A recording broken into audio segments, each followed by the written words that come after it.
Hello दोस्तों, आज मैं आपको दिखाने वाला हूँ एक सुंदर सी पक्षी।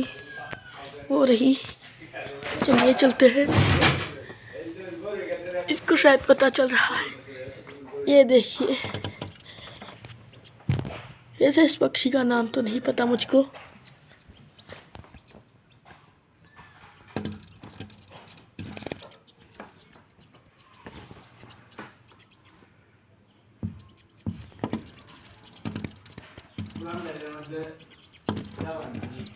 कुछ ज़्यादा ही फुदक रही है।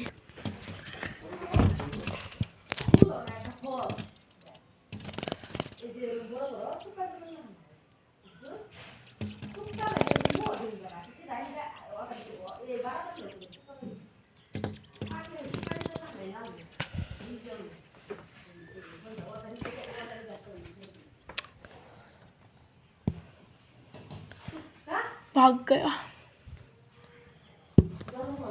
फिर से आएगा, देख लेना। वो गया, अभी नहीं आएगा। आ गया, कहाँ गया? चलो भाग।